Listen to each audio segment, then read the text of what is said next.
en un aller simple pour Tokyo, pour y devenir enfin ce que j'étais malgré les apparences, Mushi mushi. une vraie japonaise. Yes, I am the French teacher. Yes.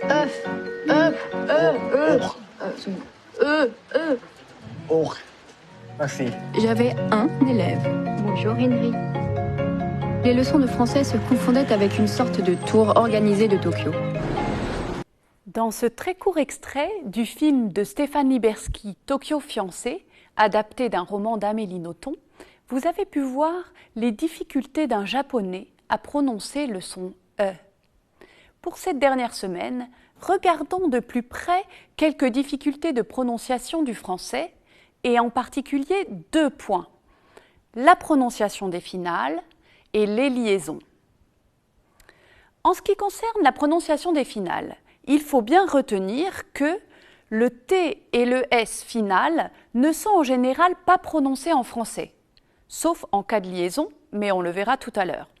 On dit un passeport, un cours, ou avec les verbes il dit, il finit. On ne prononce pas non plus le T pour les adjectifs, comme court par exemple. Mais attention, au féminin, on dira courte. Ceci dit, il y a tout de même quelques exceptions.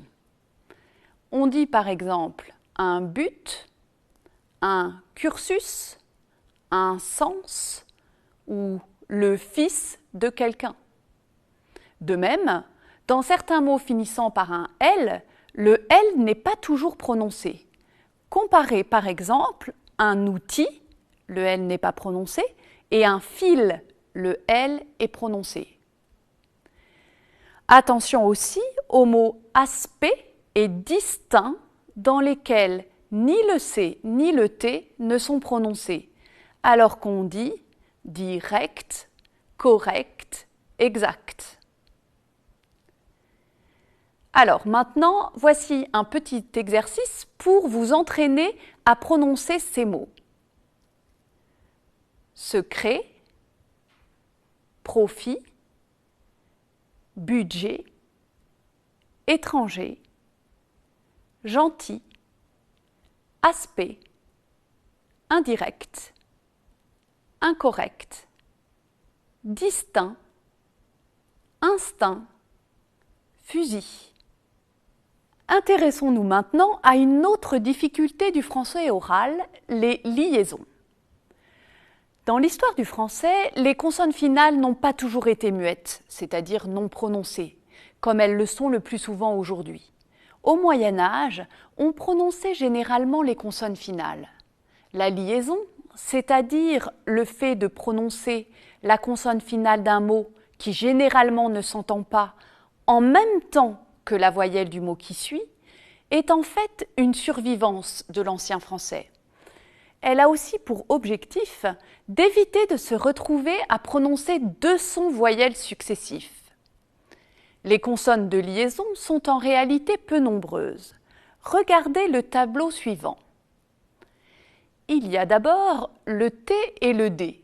On les prononce T en cas de liaison.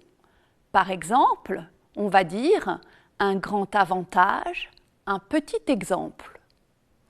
On trouve aussi comme consonnes dites de liaison le S et le X, ainsi que le Z, qu'on prononce tous 3 Z en cas de liaison. Cela donne 200 €, plus intéressant, 10 enfants. Donc on va dire 10 étudiants, mais 10 professeurs. Et lorsque le chiffre n'est pas suivi d'un nom, on dit 10. Par exemple, il y en a 10.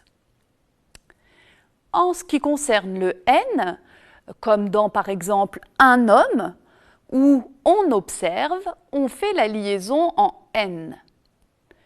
Le F, que l'on prononce V en cas de liaison. Par exemple, 9 heures. Ou encore le P, vous êtes trop aimable. Enfin, on a également le R avec par exemple le 1er avril ou le dernier étage. Mais attention, les liaisons ne doivent pas toujours être nécessairement réalisées.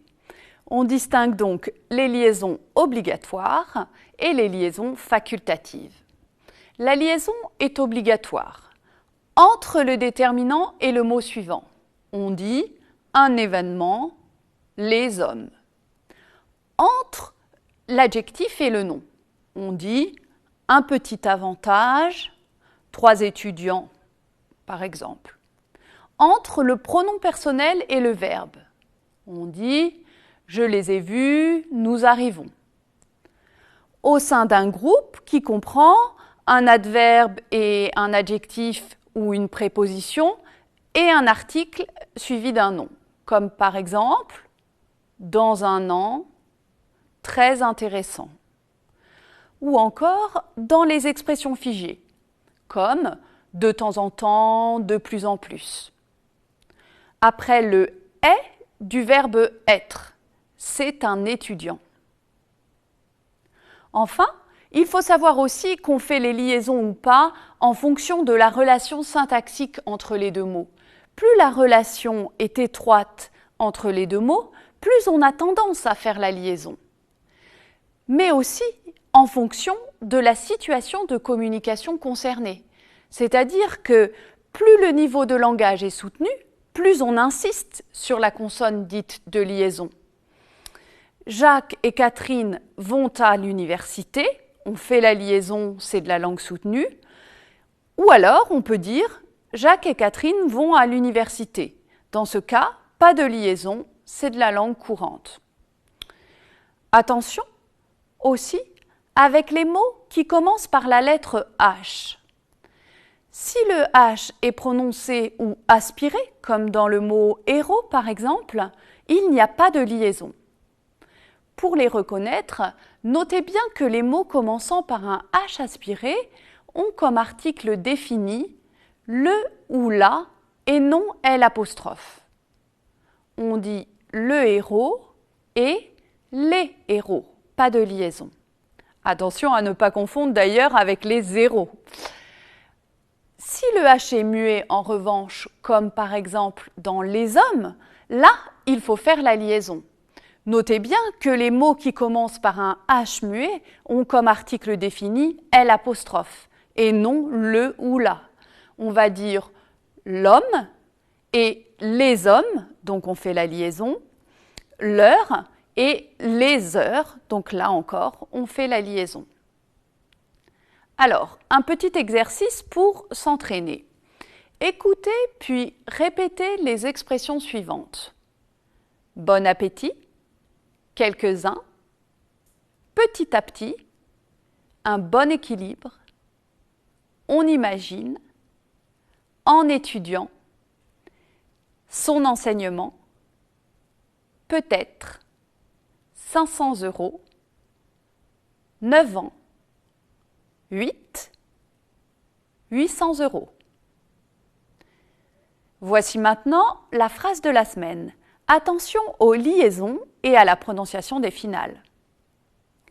Tous les étudiants sont très intéressés par ce cours de français.